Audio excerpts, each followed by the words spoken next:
Hi guys, welcome back to the Daily Dish. I'm your host Christian Royston, joined by my co-host Logan Shanks, and I'll have the women's basketball reporters introduce themselves. What's going, guys? Pavel Markovic back with the women's basketball beat. What's up, everybody? Brett Tolmeyer here.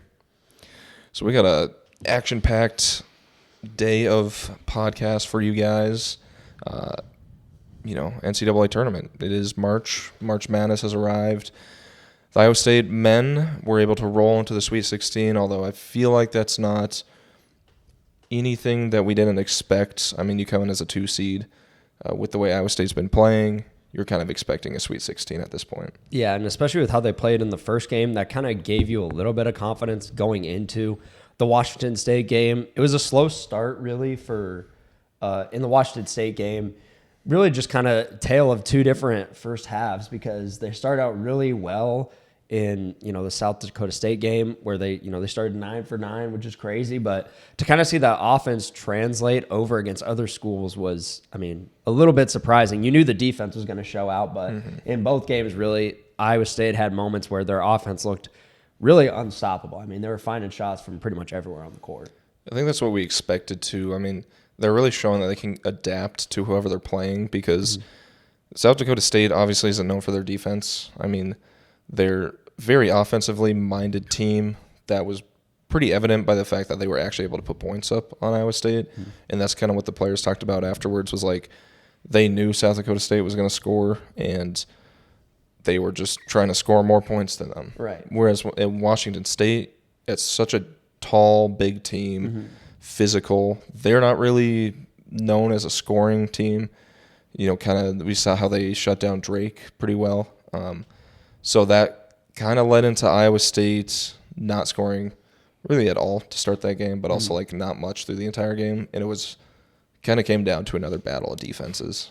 And I kind of talked about this in an article a couple of days ago, but Iowa State is almost kind of lucky that their defense helped them out so much in the Washington State game, because you think about it, Washington State really wasn't doing that well offensively. They were getting a lead. They had a double-digit lead over Iowa State, but it could have been way more. And I think if it's any other team, that's not Iowa State, Washington State probably leads by close to 20 at points in that first half.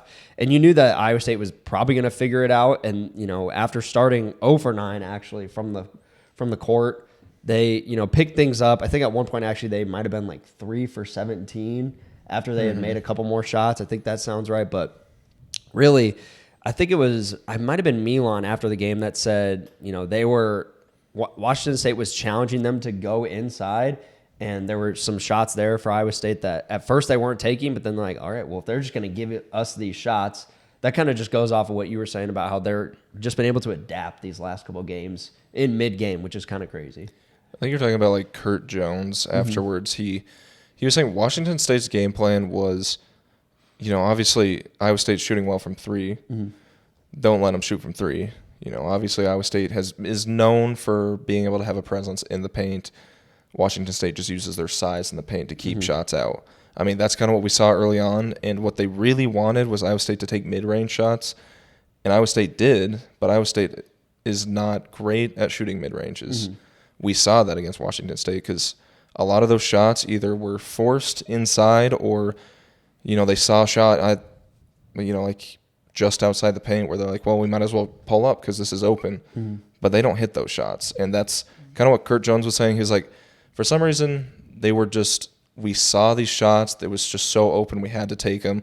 But at some point, they locked down and they were like, okay, obviously they want us to take these shots because we can't hit them. So maybe we should just create good shots instead of taking the shots that they're giving you. And that's kind of when they started pulling away. Right. And they ended up shooting actually really well from the floor towards the end of that game. I believe they finished 40% from the field at the end of the Washington State game and 50% from three-point range. So still they were able to really just find their way around Washington State's defense, which I was really nervous about going into the game, because I knew, like you were saying, they have a tall lineup. They have 4 forwards in their, starting 5. So just really kind of crazy. Gosh, I'm blanking on his name, but the Wells went off for them in the first half. So you were kind of thinking that Iowa State needs to come out in the second half, stay on defensively. And that's exactly what they did. They really ran away with the game. Wells still had it his, which you kind of knew, you kind of thought was going to happen, because He's just an amazing guard out there. But, I mean, Iowa State really just kind of locked down in that second half the same way that they did against South Dakota State and still ended up beating a team by double-digit points after starting, I mean, really bad from the court. Yeah, and I feel like that's kind of how this team plays is where if they're ahead at half or even tied or close at half, they're going to play better in the second half because, I mean, what I've noticed is they kind of start slow, trying to get their bearings under themselves, and they try out some stuff. But when they come out of the locker room at halftime, it's like they know what they need to do to win, and they execute it pretty much to perfection. And, I mean, that's kind of promising going forward because, I mean, you have a 5-minute stretch to start the game against Washington State where they have 0 points. And they're barely able to claw back to tie the game at half. But even when they were tied at half, I was like, okay, well, this game's probably over. They're just going to run away with it in the second. And then they did because that's just kind of how Iowa State rolls. So if they can stay ahead of teams early and not give up double-digit leads, then I'm honestly fairly confident that they can actually keep up with teams in the second. And I think for them, it's just their mindset of they know that they can win these games. They have guys up and down the lineup. We've heard it from guys like Trey King, Keyshawn Gilbert, Milan, Kurt, Taman. I mean, everyone is just like, we know we can win these games. So they and they have a great coach, obviously, in TJ that adjusts really well on both ends of the court in the middle of games, which, like I was alluding to earlier, is probably like one of the most impressive things about this team to me is their ability to kind of just switch things up. I think they didn't really have that last year in the game against Pitt. And then a couple years before, when they were in the Sweet 16, you almost just felt like the team was satisfied with that. But, talking with guys post-game, you almost feel like they know that what their ceiling is, and it's not a Sweet 16. And to go a little bit further back, like you said, that they can't play this way, kind of how they started against Washington State. They're kind of lucky they had a team like that couldn't put up points. But I feel like there's not too many teams in the nation at this point. Maybe we can talk about like UConn, which is a team that they could run into. But there's not a lot of teams that have really high-ranked defenses and offenses because, I mean, Washington State, obviously, they didn't lead by a lot. They didn't lead by 20 points because they're not known for their offense. So, I mean, you see that, and you're going to go into this Illinois matchup where this is a team that's not known for its defense. So, there's always – it's almost like it's going to be one-sided at some point. So, Iowa State, they don't tend to look good in certain situations, but it's just kind of the matchup. Yeah. It's almost matchup-based. And, I mean, if their defense can translate over to – against an Illinois team where – I mean, if you can just hold them to maybe like 70 or 80, you're going to have to take that as a win. Probably like mid-70s, but I just don't know if they're going to be able to do that because you talk about how good Illinois' offense is. They got scores at every level. Their three-point shooting, not great, but still, I think they just play with such a fast pace, and they have such good shooters inside the paint, and they have a great way of getting the ball inside that is going to cause some trouble for Iowa State. And if this gets into a shootout, I mean, I think Illinois takes this one. Yeah, and we can get more into Illinois after we wrap up the women's season, but, I mean, you talk about fast-paced. That kind of goes back to Iowa State's first round against South Dakota State, where that's a team that is fast-paced as well. And I think what we've seen is that when Iowa State's offense is going up against not like a top 25 defense in the nation, they're able to actually produce. I mean, they had like their best offensive game in quite a long time against South Dakota State. Against, obviously, the Houston game might have been an outlier, but you look at the Baylor game and the Kansas State game, I mean, they're still able to put up quite a bit of points, which should be a good sign going forward because, I mean, we know Iowa State is a defensive team, but this team, the current team, is still really talented offensively. Yeah, and I think you're really seeing this is something that we talked about earlier in the season before they kind of had a rough stretch where this is the best offensive team that TJ has coached. He has the best weapons. You got guys, Keyshawn and Taman pretty much can find their way into the paint however they want. Milan can hit a shot from basically anywhere. Trey King and Rob Jones are, great, getting better defensively. And, Trey King's rebound numbers have gone up. Robert Jones has, not recently, but, in the Big 12 tournament, put together some pretty solid offensive games. And I think, and then you got Kurt coming off the bench, D. Watt, Hassan Ward giving in really solid minutes. We didn't really talk about Hassan Ward, who is probably like probably the most underrated performance. He's put in some of the most underrated performances throughout these last couple of games. So, I like what you're talking about here with their offense, just really coming together in these last couple of games, but they're just going to need that to translate when they go up against Illinois. Yeah, and I think Milan has said this. I think it was either Milan or Kurt Jones said this, that when both of them are hitting shots, they can pretty much compete with anybody in the nation. Mm-hmm. Because, this team doesn't have issues putting up 80, 90 points a game. The issue is when you play in the Big 12 against some of the top defenses, you're not going to be able to put up 80 points. That's just kind of the nature of it. So, if they're hitting their shots, this team is still kind of dangerous. Right. And Illinois has kind of had some of their games get into shootouts. So, I know I said I don't think Iowa State can win that, but with just how their defense can kind of, take a back seat sometimes, maybe that gives, I think if Iowa State takes the momentum early on, that is when they'll just kind of roll with the game. So we're just going to have to see from there, because we've seen that in the past where if Iowa State gets up, 14-2 through the first 10 minutes, they pretty much just own the game the rest of the way. But I'm not really sure if they're going to be able to, have that kind of start against Illinois. That's true.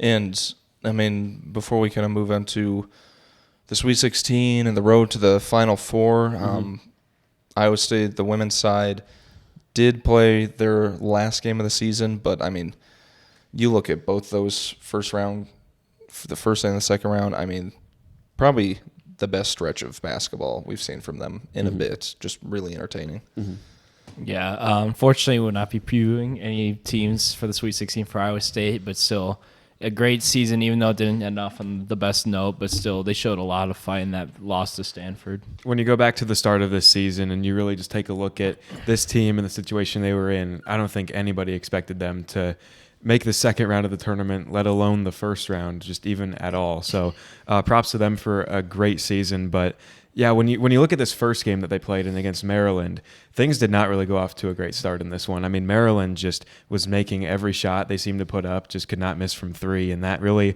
put Iowa State in a hole early on in that one. Yeah, the problem was, like you said, nothing can really go well. They were down by 20 points at halftime. And Maryland was one of those kind of teams who were also kind of like offensive heavy, not really like a big defensive presence, but still, yeah, it's not ideal to see the 7-seed Iowa State be down by 20 at halftime to number 10 Maryland. Yeah. We've seen this team, at that point I was kind of thinking, all right, maybe they're not going to come back from this. This might be it. But we've seen it before. You don't go back to December, you go back to January. Iowa State, the home game against West Virginia, trailed by 19 in that one, came back and won. And I know a lot of people were, talking about hey, maybe this can happen.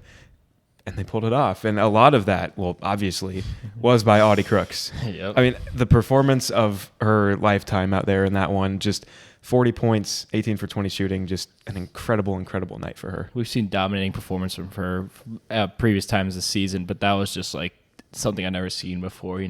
Her going 18 for 20 from the field, that's just really not heard of. 40 points and the biggest moment of her career is just beyond me. And she did it at a really crucial time, like you said, pushing Iowa State past Maryland.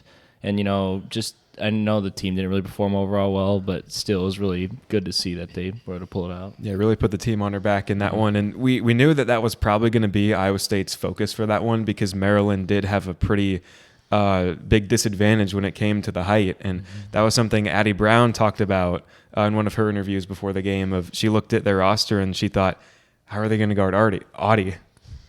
They didn't. Nope, no answers. Nope. Yeah. And also, talking about just besides Crooks, I liked what I really saw from Kelsey Jones off the bench. She provided 12 key points from the bench, which is really nice to see.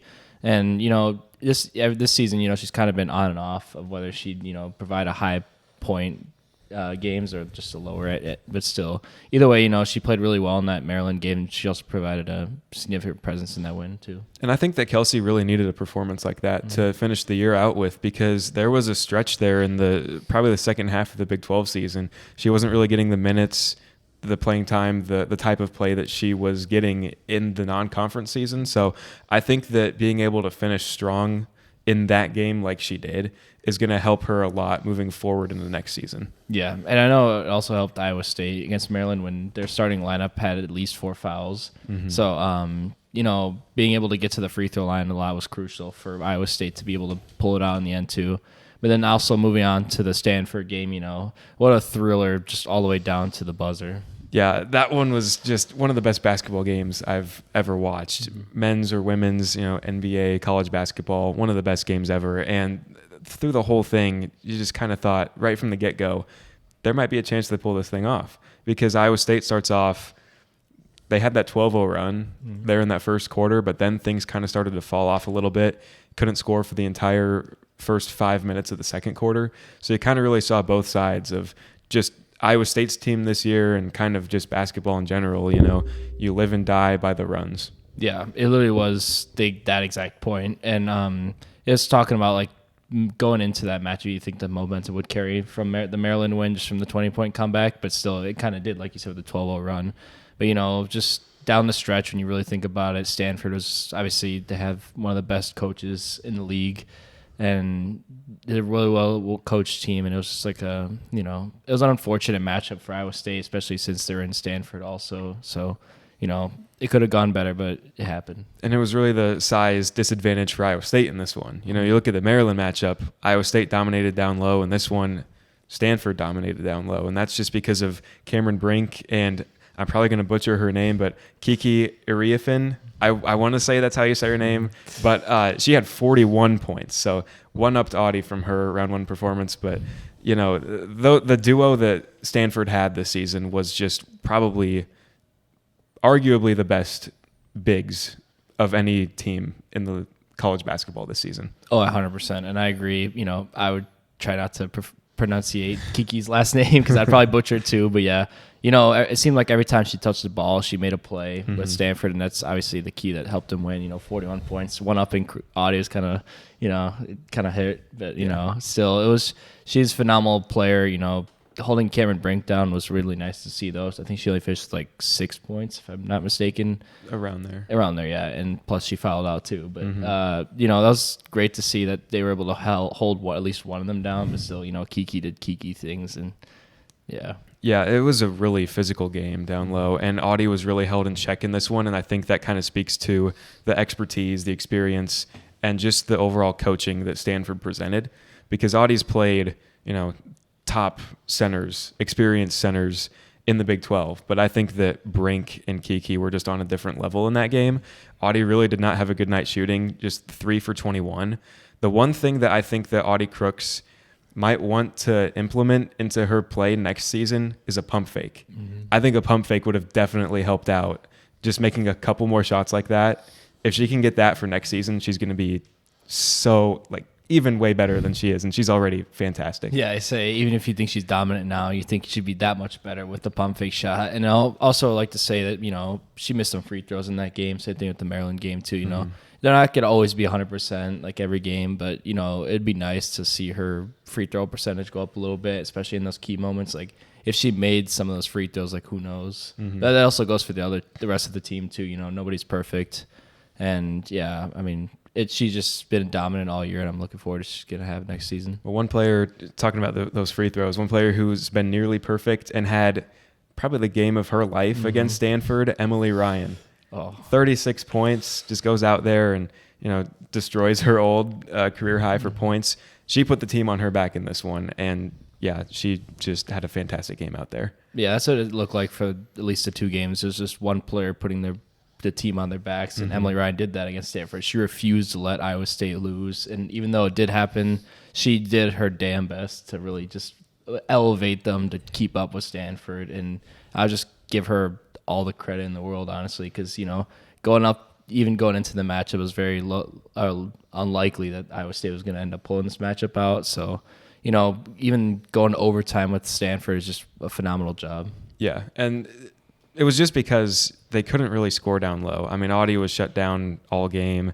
Nelly and Jalen couldn't really get a whole lot going either. So Emily was really scoring from outside in this one, and that's something that we've kind of seen her be hit or miss this season from 3-point range. We saw Hannah Bellinger hit some as well, also in the Maryland game, and I, again, think that if they had Hannah going a little bit more in the Stanford game, maybe they can pull it out.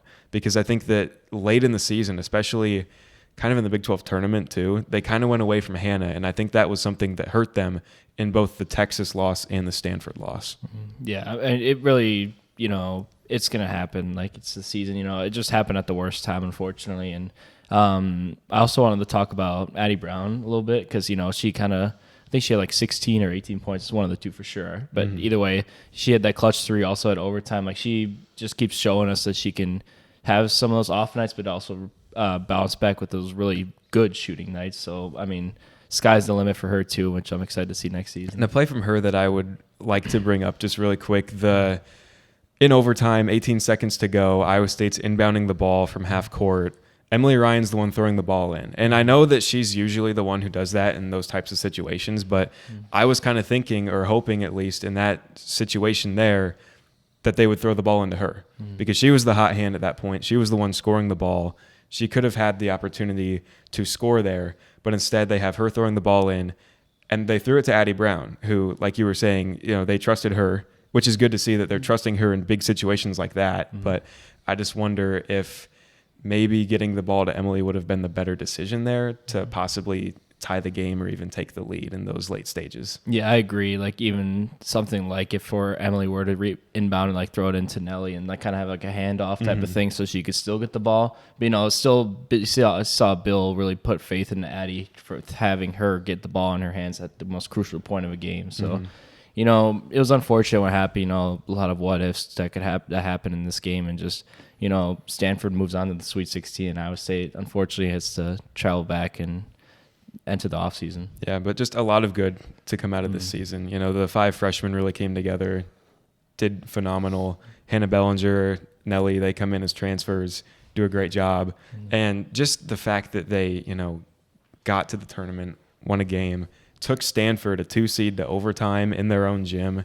Phenomenal job by Bill Finley and his staff and the entire team this year. Yeah, props to him. They start saying build a statue for him at this point. He's been there so long. He's probably going to be there until he wants to leave or the job just overtakes him. But still, he's just been the key to Iowa State's success every year, not even just this year too. And he's just been the best coach, one of the best coaches obviously in Iowa State history. Build the statue of him, name the court after him. Exactly. That's what I'd do. Yeah, bingo. So we did touch on Illinois a little bit, but we're really kind of gearing up for the number 1 defense in the nation against the number 1 offense, which you got to be excited for that. Oh, yeah. No, I'm excited. I was telling you the other day that this is a dream matchup for any fan of college basketball. You're going to see great offense from Illinois and great defense from Iowa State, and you're just going to have to see which one comes out on top. Like I was alluding to earlier, if Iowa State can get a fast start, I think that would propel them a lot more than having to get into a shootout a little bit. But otherwise, I'm just really looking forward to this matchup that, is going to have probably 2 of the hottest teams in college basketball playing each other. And even further past that, Iowa State's, rough road in the East continues, as they would have to most likely play UConn. Yeah, and you can't look too far ahead because obviously this is going to be a really challenging game. Iowa State, this might be the best offensive team Iowa State's played all season, probably in a very long time. Illinois is not only hot right now, they have one of the best players in the nation in Terrence Shannon Jr. And he, since postseason started, he's been averaging nearly 30 points a game, which is just an insane stat. And I wouldn't be surprised if Iowa State honestly just kind of, this is going to sound a little dumb, but lets him go off a little bit like they did against Wells, where it's like, okay, well, we need to make sure that, not just to eliminate him, because after that, Illinois has scores down the roster, so they can find their other scores. But if they can kind of just shut everyone else down and make it so that, Shannon has to be the only one making plays, I think that's where Iowa State's defense is going to find success, if that's the game plan. Yeah, and they can do that. He's not going to score all 70 of their points. Right. So you got to think that Iowa State's expecting to come into this. They're probably going to let up over 70 points. But, I mean, given what we've seen in recent weeks, I think Iowa State can put up over 70 as well. I mean, they've had their fair share of shootouts in the past, and, I mean, they've honestly come out way better than you would have expected for a team that's this defensively focused. Right. And, maybe we will look back and maybe Shannon is the one that scores all 70 points, just has a career, record-breaking, history-making night. Hope, we'll see what happens. But if you predict that right, we're going to have to come back and rewatch this one. Yeah. I mean, I don't think it's possible for a single player to score every single of his team's points, but, maybe that's a hot take. Did you see Wilt Chamberlain play? Okay, well, probably not. Wouldn't really compare TSJ to Wilt Chamberlain. That's the title. That's got to be the title. So, I mean, if Iowa State can put a cap on Wilt Chamberlain, then I think they should be fine. I mean, the potential for this team is pretty high, I would say. I mean, honestly, what I've been saying is the East is so tough to get out of that if they can make it to the Final Four, we're talking about a championship for this team. Yeah, and I think it's really just crazy. They have this tough draw, and you almost feel like these first two games are almost kind of warm-ups to get them into the more tougher opponents because you thought, now just seeing how they played against Washington State, you would think, okay, they probably were going to beat Drake regardless. And, I'm sure they were big Duquesne fans when they were playing Illinois, but Illinois really just blew Duquesne out of the water. So I think it's just going to be a really fun matchup overall. And whichever, if the offense from Illinois comes out on top or the defense from Iowa State does, I mean, I wouldn't be surprised either way, but it's really just going to be between, the fight between these two giants in their respective, categories, I guess. Yeah. So, I mean, if you need a game to watch, this will be the one to watch. Except it's at 9. Yeah. Central. Stay up late. Get an energy drink. You're going to want it. I mean, the game is probably going to be exciting enough where there's no chance you're going to fall asleep. Grab your popcorn. It's going to be a fun one. Yeah, or at least we hope so. Just for us to come back and cover a game that 40-30. But, is what it is. All we can do is speculate. But speaking of speculating, since the women's off-season is now underway, it's kind of time to look at maybe who some of the possible transfer people are, what we're expecting for next season, what we're expecting kind of in the near future, because last offseason was pretty hectic. I was going to say, you're just hoping that it doesn't have the kind of transition that they had last offseason. Yeah. Yeah, so really taking a first look into the offseason, obviously we have to start with the seniors that are leaving, Hannah Bellinger and Naidu. The one main thing addressing towards the transfer portal or even the freshmen is going to be addressing that three-point shooter that Hannah Bellinger will be missing. Yeah, you look at those two that are leaving, and they were just such key pieces the past two seasons. Naidu last season and winning the Big 12 championship, and then Hannah Bellinger this season.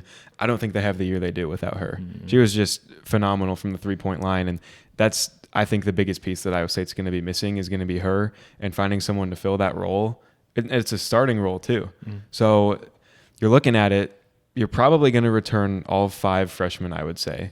I think that the bond that they built over the course of the season is going to keep them together. A few of them, I think, will stay at Iowa State all 4 years. I'm looking at Ariana Jackson and Audie Crooks specifically. I think those two for sure. I don't want to say 100% confidence, but I'm very confident they will stay all 4 years. The other ones could leave. They could stay.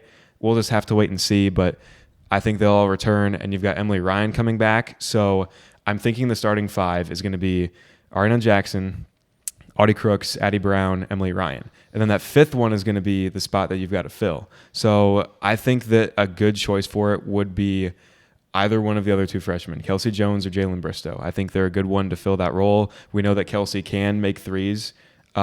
She's just going to have to be better at it. Or you could look at the transfer portal to see if someone's out there that can make threes as well. Yeah, I was going to talk about between Bristow and Jones. I really would like to see Kelsey maybe get that starting a little bit more. I mean, what Bill could do is kind of fluctuate, maybe Jalen some games, Kelsey some games, in the non kind of start out, kind of see who we're starting with, but also depends on who we're going to get in the offseason. So, but just talking more about Kelsey, I think more minutes could benefit her. You know, seeing more game time. You know, she's coming off the bench, not really seeing as much minutes as the starter. So I think if she really can like be able to hit her shot more often with those more minutes, I think she could earn that starting nod. But then again, it's a mystery what will happen this offseason. I think a lot of it will depend not only on just the offseason, but in the non-conference games to start next season. I think that like what we saw this year with this new group of this new cast of characters and Emily Ryan being out for a long time, we saw Bill kind of switch up the starting lineup a lot before he kind of settled into the group that finished out the season. So I think we'll see a lot of that next year, just kind of mixing in the four that are still going to come back are obviously going to stay in the starting lineup, but that number 5, that last starting spot, could definitely fluctuate between a whole lot of players. Yeah, so I guess with that offseason kind of getting underway, with this Illinois game getting underway, all we can really do is just wait and see what happens. So thank you guys for joining us on another episode of The Daily Dish, and we will be back later with more recaps.